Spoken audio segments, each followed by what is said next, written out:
ያለችው ነው ስለ ኢየሱስ እሰብከዋለሁ በመንፈስ። ሻሎም። ይህ አንድ ሰው ለኢየሱስ በአንድ ዓመት የሚል ደቀ መዝሙር ልናረግ ቻሌንጃችን ነው። ይህ የቻሌንጅ ፕሮግራማችንን የጀመርነው ወንጌልን አንድ አማኝ አንድን ሰው ለክርስቶስ ኢየሱስ የማቅረብ ኃላፊነት አለበት በሚለው ነው። በአንድ ዓመት ውስጥ አንድን ሰው ለኢየሱስ ክርስቶስ ደቀ መዝሙር የምታደርግ ከሆነ በ33 ዓመት የዓለምን ሕዝብ ሁሉ ቢሊዮኖችን ለኢየሱስ ደቀ መዝሙር እናደርጋለን። ይህንን ጥበብና ስትራቴጂ ከሰጠን ከልዑል እግዚአብሔር ዘንድ የዓመት ቻሌንጅ ጀምረናል። የአንድ ዓመት ቻሌንጃችን እንግዲህ በየቀኑ በሚለቀቁ ቪዲዮዎች ቻሌንጁን ተቀላቅለ አንተም ደግሞ ይህንን ለሌሎች እያካፈልክ በዚህ ቻሌንጅ ውስጥ ወንጌልን መስበክና ደቀ መዝሙር ማድረግ ይጠበቅብሃል። ዛሬ የዳነው ሰው ተምሮ ደቀ መዝሙር ይሆናል። እርሱ ደግሞ ለሚቀጥለው ሌላኛውን ሰው ቻሌንጁን ተቀላቅሎ ለኢየሱስ አንድን ሰው ያመጣል። ከሃይማኖት፣ ከቡድን፣ ከብሔር፣ ከጥበብ፣ ከሰው ሐሳብ፣ ከሁኔታዎች ሁሉ የወጣ የወንጌል እውነት ቻሌንጅ ነው የጀመርኩት። ይህንን እውነት ተቀላቀል። በከንቱ ምድራዊ ሐሳብ መከፋፈልና መለያየት አይኑረን። ያንተ ነው አጀንዳው። ጉዳዩ ካንተ ጋር ነው የሚያያዘው። ወገኖቼ ባለፈው ጊዜ እየተናገርኩ አልዓዛርና ባለጠጋው ሰውዬ ከሞት ቀጥሎ ስለነበረው ስለ ኢየሱስ ትምህርት ነበረ ቻሌንጅ ውስጥ የጀመርኩላችሁ እና በዚህ ቻሌንጅ ውስጥ ያቆምኩበት ቦታ በምድር ላይ ያሉ ወንድሞች በዚህ በሚኖሩበት ነገር ያንን ባለጠጋ ሰው የኖረው የገባበት የሲኦል ስፍራ ምድር ላይ የኖረው አንዳች ነገር በዚያ አልረባውም የሚል ሐሳብ ስናገር ነበር። ዛሬ ደግሞ በአንድ ሐሳብ ላይ ትንሽ መዘዝ አድርጌ እናገራለሁ። ይሄ ባለጠጋ ሰው በሲኦል ሆኖ የሚያስበው ወንድሞቹ የሱን መንገድ እንዳይከተሉ መንገዳቸውን የሚያስቀይር ሰው አልዓዛር ይሂድ የሚል ነው።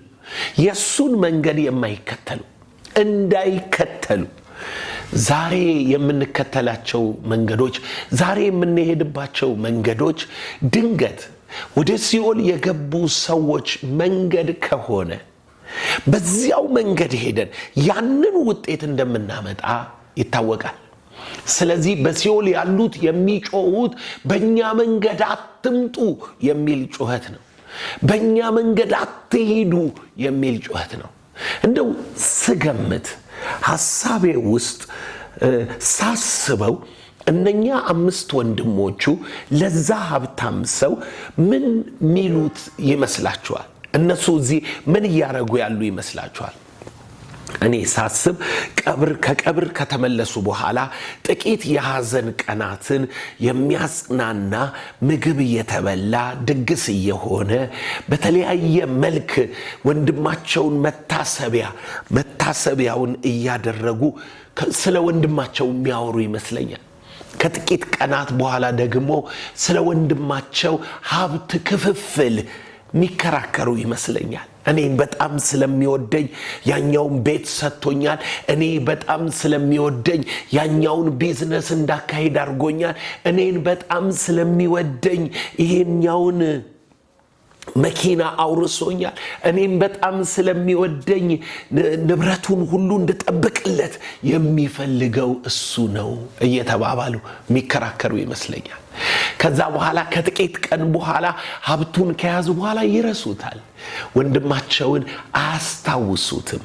ንብረቱን ከያዙ በኋላ እነሱም እንደርሱ በምድር ላይ እሱ ሲኖረው የነበረውን የሀብቱን ኑሮ ይደግሙታል። መንገዳቸው ያው ነው።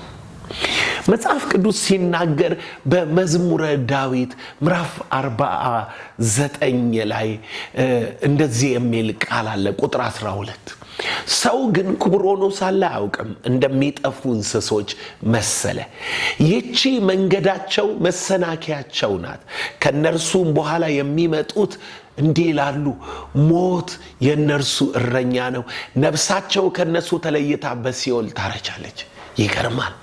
የወንድማቸው መንገድ ከደገሙ ኦልሬዲ ነፍሳቸው በዚያው ሐሳብ ሲኦል ደርሳለች፣ በሲኦል ታረጃለች። እረኛቸው ሞት ይሆናል። አያውቁም፣ ይቺ መንገዳቸው ናት ይላል። ምን አይነት መንገድ ላይ ነው ያለው? ድንገት አንተ ወንድሜ ሲኦል እንዳለ የምታምን በኢየሱስ ክርስቶስ መንገድ ወደ መንግሥተ ሰማይ የገባ እኔ መንገድ እውነት ሕይወት ነኝ ባለው ጌታ ደህንነትን እንደተቀበልክ የምታምን ሰዎች በምን መንገድ እንደሚሄዱ አይታቸዋል? እናት በምን መንገድ እየሄደች ነው? ወንድም በምን መንገድ ነው የሚሄደው? አባት በምን መንገድ ይሄዳል? ሲኦል እንደገባ የምታውቀው ዘመድ፣ ሌሎች ባንተ ዙሪያ ያሉ ጓደኞች ያንኑ የስኑ ጸባይ፣ የስኑ ካራክተር፣ የስኑ ሃይማኖት፣ የስኑ ፍልስፍና፣ የስኑ ስስት፣ የስኑ ተቃውሞ እየተከተሉ ወዴት የሚሄዱ ይመስልሃል? ኃላፊነቱ ማን እጅ ነው ያለው? መንገዳቸውን ካላስቀየርካቸው፣ የተሳሳተው መንገድ ፍጻሜ ካላሳያቸው ምን እንደሚከሰት ገብቶሃል? ወደዚህ እንዳይመጡ አለ። እንግዲህ እመነኝ፣ መንገድ ነው ወደዚያ የሚወስዳቸው፣ መንገድ ነው ወደዚያ የሚያደርሳቸው። ያንኑ የወንድማቸውን ኑሮ ከደገሙ ወንድማቸው ወዳለበት ስቃይ ዛሬ ወራሽ ተብለው በምድር ላይ ሀብት የተከፋፈሉት ይሄዳሉ፣ ይገባሉ። አንተስ ዝም ብለህ ታያቸዋለህ ወይስ አንድ ከሙታን የተነሳውን ኢየሱስን ትሰብክላቸዋለህ? ሻሎም።